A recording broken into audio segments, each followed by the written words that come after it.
ये है मेरे पास सेंट्रो गाड़ी का इंजन का फ्रंट माउंटिंग। किसी भी गाड़ी का माउंटिंग आप कैसे चेक कर सकते हैं, कैसे पता लगाएंगे कि वो माउंटिंग अभी चला सकते हैं या खराब हो चुका है। पुराना माउंटिंग और नया माउंटिंग दोनों का ये कंपेयर वीडियो आज बना रहा हूँ, जिसमें आप जान सकते हैं डिटेल में कि कैसे माउंटिंग को चेक किया जाता है। तो स्वागत है आपका मेरे चैनल में, जिसका नाम है इंजीनियर खोपड़ी। तो ये माउंटिंग जो आप देख रहे हैं पुराना है, और बीच में जो ये आप देख रहे हैं रबर टाइप की जो चीज़ें अंदर लगा रखी है, वो एक्चुअल में मैंने रिपेयर किया था। इस माउंटिंग को रिपेयर करने की कोशिश की थी कि इस माउंटिंग को रिपेयर करके देखता हूँ कि इससे इफेक्ट आता है कि कुछ फ़र्क पड़ता है कि नहीं। तो ये बीच में जो आप देख रहे हैं ये लगा रखा है मैंने, एक रबर टाइप की चीज़ है, और चिपका रखा है इसको ऊपर और नीचे दोनों साइड में। ये मैंने चिपकाया था, जो ट्यूब होता है ट्यूब का काट के लगाया था। एक एक्सपेरिमेंटल था ये, कि देखता हूँ कि इससे फ़र्क आता है कुछ या नहीं। तो इससे कोई फ़र्क नहीं आता है, पहली बात तो ये बता दूँ। तो अगर आप इसको चाहते हैं कि इसको आप रिपेयर करें ताकि आपका इंजन का वाइब्रेक्स कम हो जाए, तो इससे कोई फ़र्क नहीं पड़ता है। मैंने ये बनाया, इसका वीडियो भी इसीलिए नहीं बनाया था कि पहले मैं अपने आप पर खुद पे इसका एक्सपेरिमेंट करना चाहता था कि अगर ये अच्छा होगा ये, तभी आपको बताऊँगा। तो अब बताता हूँ कि क्या-क्या चीज़ें आपको चेक करनी है माउंटिंग में। तो सबसे पहले तो आपको माउंटिंग में ऐसे ये जो कॉर्नर होता है जहाँ पे जुड़ा रहता है, वहाँ पे बड़े ध्यान से देखना है, और देखना है कि वहाँ पे किसी तरह का कोई क्रैक जैसी चीज़ें तो नहीं है। अगर वहाँ से वो फटना शुरू हो गया या क्रैक वहाँ पे आपको दिखाई दे रहा है, पतली सी लाइन वहाँ से छूटने लगा है, तो इसका मतलब है कि आपको ये पूरा बदल देना चाहिए। जैसे कि यहाँ पे आप देखेंगे तो आगे चल के एक पतली सी लाइन दिख रही है क्रैक जैसी। तो अगर इस तरह से दिखाई दे रहा है, मतलब आपकी जो ये माउंटिंग है वो खराब हो चुकी है। देखिए इसमें पतली क्रैक की लाइन दिख रही है कोने में। तो चारों तरफ दोनों साइड इधर और दोनों साइड उधर जहाँ पे ये रबड़ जुड़ी होती है, वहाँ पे आपको सबसे पहली और इम्पोर्टेंट चीज़ तो यही चेक करनी रहती है कि वहाँ पे क्रैक तो नहीं आने लगा है। अब मान लीजिए कि क्रैक नहीं आ रहा है, तब भी क्या आपको ये इंजन माउंटिंग में चला सकते हैं? जी नहीं, ऐसा ज़रूरी नहीं है कि क्रैक नहीं है तो आपकी माउंटिंग सही होगी। उसके लिए मैं आपको देखिए, ये मेरे हाथ में एक नया इंजन का फ्रंट माउंट है, सेम सेंट्रो गाड़ी का है। इसमें आपको साथ-साथ कंपेयर करता हुआ चलूँगा। देखिए यहाँ पे आप देख सकते हैं कि कोई किसी तरह का साइड में क्रैक नहीं होता है।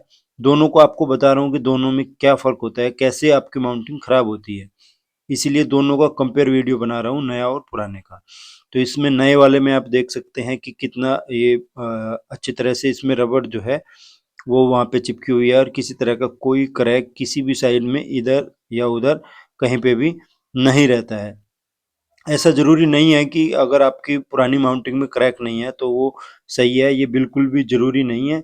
अगर क्रैक नहीं है तब भी वो ख़राब हो सकता है आपका पुराना माउंटिंग। ख़राब कैसे हो सकता है? ख़राब ऐसे हो सकता है कि उसकी जो शेप है, उसकी जो एक ख़ास आकार ये दिया गया है इसको, उसकी वजह से ये वाइब्रेशन को कम करता है, डैम्प करता है। अगर ये इसकी शेप ख़राब हो जाएगी, ये दूसरी शेप बदल जाएगी, या इसकी रबड़ बहुत दिनों के बाद 8-10 साल के बाद रबड़ जो है वो रखी-रखी हार्ड हो जाती है ज़्यादा, उसकी जो इलास्टिसिटी है जितनी होनी चाहिए उतनी नहीं होती है, तब भी उस कंडीशन में भी, चाहे आपको टूटा हुआ नज़र नहीं आ रहा है, क्रैक नज़र नहीं आ रहा है, उस कंडीशन में भी आपका पुराना जो माउंटिंग है वो खराब हो चुका है, उसको आपको बदल देना चाहिए।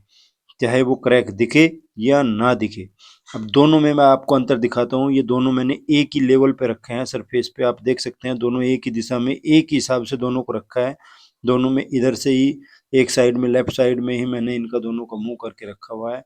और ये जो सरफेस है जहाँ पे मैंने रखा हुआ है, वो बिल्कुल एकदम मतलब किसी भी तरह एक तरफ को झुकी नहीं है, बिल्कुल एकदम फ्लैट सरफेस है। बिल्कुल फ्लैट ये पत्थर है, एक एकसार बिल्कुल पत्थर है, ग्राउंड लेवल ग्राउंड है ये, ताकि आपको चीज़ें समझ आए, इसलिए मैंने ये आपको दोनों का कंपेयर वीडियो समझा रहा हूँ।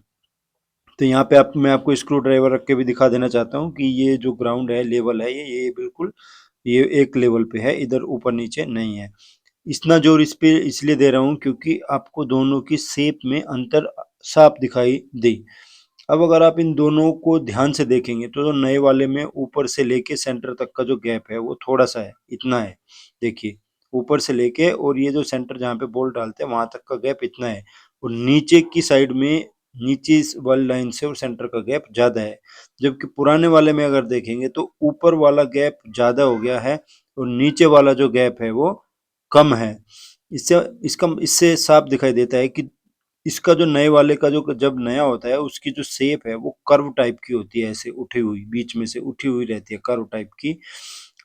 ऐसे देखिए ये पूरी शेप इसकी ऐसे रहेगी कर्व टाइप की, जबकि जब ये पुराना हो जाता है तो ऊपर से तो देखने में थोड़ा कर्व लग रहा है, लेकिन नीचे वाली जो लाइन है वो बिल्कुल स्ट्रेट हो गई है, एकसार हो गई है।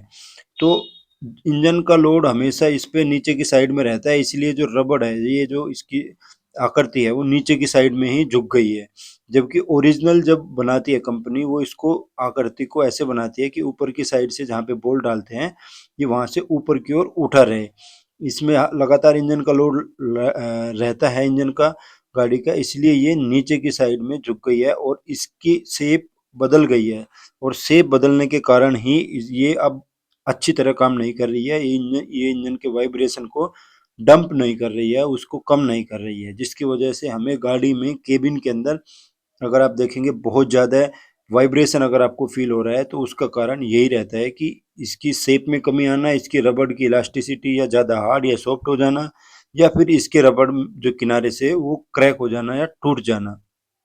तो इनमें से अगर कोई भी एक भी कारण आपके उसमें है, माउंटिंग में है, तब फिर आपको इंजन की माउंटिंग बदल देनी चाहिए। तो आपको ज़ूम करके भी दिखा दे रहा हूँ ताकि आपको इसका अंतर जो है वो आप साफ समझ सके और आपको क्लियर समझ आए कि पुरानी और नई माउंटिंग में क्या अंतर होता है। और अगर आप ये जानना चाहते हैं कि कैसे आप इस इंजन की फ्रंट माउंटिंग को कैसे खोलना है और कैसे फिट करना है, तो इसके ऊपर ऑलरेडी एक वीडियो बनी हुई है, मेरे चैनल पे है। उस वीडियो का लिंक मैं डिस्क्रिप्शन में दे दूंगा, वो वीडियो आप जाके वहाँ से देख सकते हैं। तो अगर आपको आज की इस वीडियो में कुछ सीखने को मिला है, कुछ जानकारी मिली है, तो मेरे चैनल को सब्सक्राइब करें। कोई भी कमेंट है वो कमेंट सेक्शन में बता सकते हैं।